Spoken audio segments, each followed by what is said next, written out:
एक हदीस मेरा दिल करता है आपको याद हो जाए। मुस्तदरक लिल हाकम में हदीस है। हज़रत अनस बिन मालिक रदी अल्लाह ताला अन्हु फरमाते हैं, एक भाई हुजूर की बारगाह में बैठा रहता था। निकम्मा नहीं था, शारहीन हदीस कहते हैं कि किसी मजबूरी से वो काम नहीं कर पाता था, या करता था तो काम आगे नहीं चल पाता था।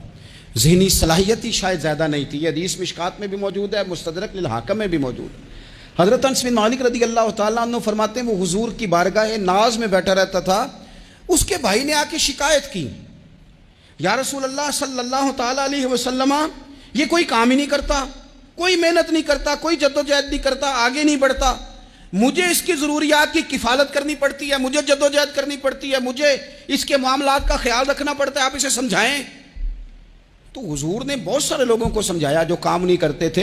हमें सियासत में वो हदीस भी मिलती है जिस बंदे को नबी पाक सल्लल्लाहु अलैहि वसल्लम ने कहा था कि तेरे पास जो भी घर में है ला, तो वो प्याला और कंबल लाए थे। हुजूर ने बेच के कहा था जा कुल्हाड़ा खरीद के ला और लकड़ियाँ काट के तो बेच के अपना और अपने घर वालों का पेट पाल। ये सारी बातें अपनी जगह पर यहाँ नबी पाक ने एक रूहानी मसले का हल भी बताया। अल्लाह के महबूब अलैहिस्सलाम से अर्ज़ की, हुजूर ये यहीं बैठा रहता है और सारे ही काम मुझे करने पड़ते हैं। तो हुजूर ने नज़र मुबारक उठा के भाई की जानिब देखा जो भाई का शिकवा कर रहा था।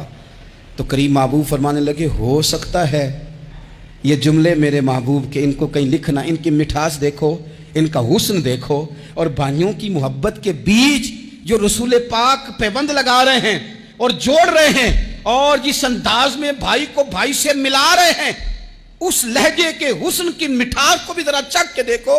हुजूर फरमाने लगे, हो सकता है रब तुम्हें जो रिस्क दे रहा है वो इसी भाई की वजह से दे रहा है। भाई भाइयां दे वैरी हुंदे ते भाई ही भाइयां दियां बावां। ओ भाई, हो सकता है इसकी वजह से तुझे मिल रहा हो, इसकी वजह से।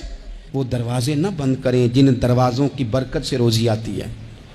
कभी भी वो काम ना करें जिन कामों की, अगर आपको कल तक बरकत थी, कल तक काम ठीक चल रहा था, कल तक निज़ाम बेहतर था, और आज आपको महसूस होता है कि कहीं कमज़ोरी आ गई है, कहीं हालात उस तरह के नहीं रहे, तो फिर आप गौर करें, कहीं ऐसा तो नहीं किसी गरीब का आपके घर से रिस्क जाता था और आपने बंद कर दिया, किसी की मदद होती थी आपने बंद कर दी, किसी के साथ शफकत होती थी आपने बंद कर दी, कोई शख्स आपकी वजह से तसल्ली में था और फिर आपने उसे तकलीफ में डाल दिया।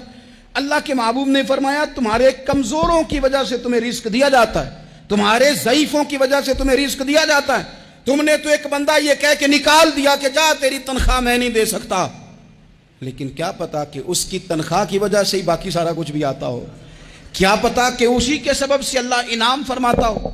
लिहाजा इन रूहानी मसाइल का भी थोड़ा सा ख्याल करें।